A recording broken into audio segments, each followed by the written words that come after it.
Eden උයනේ කතා. දෙවියන් වහන්සේ විසින් මනුෂ්‍යයා හා ස්ත්‍රිය සාදා ඔවුන් ඒදන් උයනේ තැබුවා.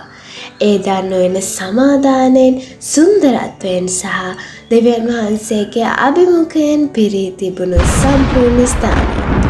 ආදම් සහ ඒව දෙවියන් වහන්සේ සමග එහි ඉතා නිදහස් ජීවිතයක් ගත කළා. නමුත් ඔවුන්ට පිළිපදින්නට එක නියෝගයක් තිබුණා.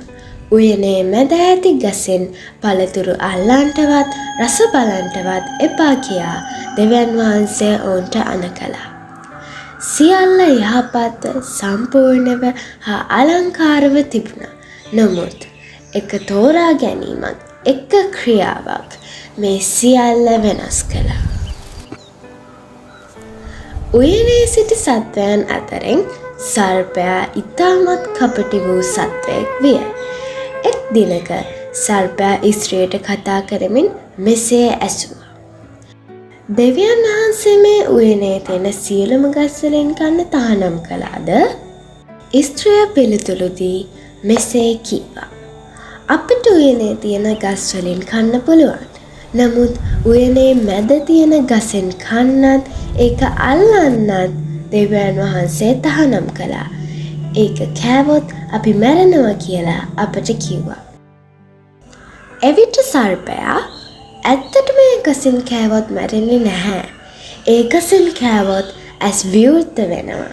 හොඳෙන් අරක තේරුම්ගෙන දෙවියන් වහන්සේට සමාන වෙනවා. ඒවයේ ගස දෙස බැලුවා. එහි තිබුණු පළතුරු ඉතා අලංකාර බවත් කෑමට රස බවත් දිටුවා. ඇය එයින් ගෙඩියක් ගෙන කෑවායින් පසුව ඇගේ පුරුෂයාටත් එයින් ගෙඩියක් ගෙන දුන්නා. ආදම්ද එහි රස බැලුවා. ඒ මොහොතේම ඔවුන්ගේ ඇස් විවෘත වුණා. ඔවුන් නග්නව සිටිනවා කියලා ඔවුන්ට දැනෙනවා. ඔවුන්ට ලැජ්ජාව දැනෙන්න පටන් ගත්තා. ඒ නිසා ඔවුන් අත්තික්කා කොළවලින් තමන්ගේ ශරීර වසා ගත්තා. පසුව සිසිල් වේලාවේ දෙවියන් වහන්සේ උයනේ සක්මන් කරන ශබ්ද ඔවුන්ට ඇසුණා. ඔවුන් දෙදෙනා බියෙන් ගස් අතර සැඟවුණා. දෙවියන් වහන්සේ ඔවුන්ට කතා කළා. ඔබ කොහේද? ආදම් පිළිතුරු දී මෙසේ කිව්වා. මට ඔබගේ ශබ්දය ඇසුණා. නමුත් මම නග්නව සිටින නිසා බිය වී සැඟවුණා. එවිට දෙවියන් වහන්සේ මෙසේ ඇසුවා. ඔබ නග්නව සිටින බව ඔබට කිව්වේ කවුද? මම ඔබට කන්න තහනම් කළ ගසෙන් ඔබ කෑවද? ආදම් ස්ත්‍රිය පෙන්වා ඇය එයින්ගෙන තමන්ට දුන් බව පැවසුවා. ස්ත්‍රියත් සර්පයාට වරත පටවා සර්පයා තමන් රැවටූ බව පැවසුවා. ආදම් හා ඒව මෙසේ දෙවියන් වහන්සේට අකීකරුව පව් කළා. ඒ නිසා ඔවුන්ට දඩුවම් විඳින්නට සිදු වුණා. සම්පූර්ණව තිබූ ලෝකයට පාපය ඇතුල් වුණා. දුක්, කරදර, රෝගය හා මරණය පැමිණියා. නමුත් දෙවියන් වහන්සේ ඔවුන්ට අනුකම්පා කර ඔවුන්ට සතුන්ගේ සම්වලින් ඇඳුම් සකස් කර දුන්නා.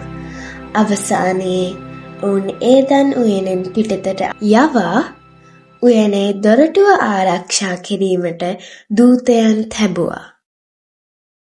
නමුත් මෙය ඔවුන්ගේ අවසානය නොවේ. ඔවුන්ගේ ජීවිතය අමාරු වුණත් ඔවුන්ට මඟ පෙන්වීමට දෙවියන් වහන්සේ ඔවුන් සමග සිටියා. ඔවුන් ආදරණීය දෙවිපියාණන් වහන්සේගේ සම්පූර්ණ රැකවරණය මැද ජීවත් වුණා. උන්වහන්සේ 11 පළමුවෙනි පරිච්ඡේදයේ 9 වෙනි පදයේ අපට මෙසේ පවසා තිබෙනවා. අපේ පාපවල් කියා දෙමු නම් අපේ පව් අපට කමා කරන්නටත් සියලු අධර්මිෂ්ඨකමින් අප පවිත්‍ර කරන්නටත් උන්වහන්සේ විශ්වාසව ධර්මිෂ්ඨව සිටින සේක.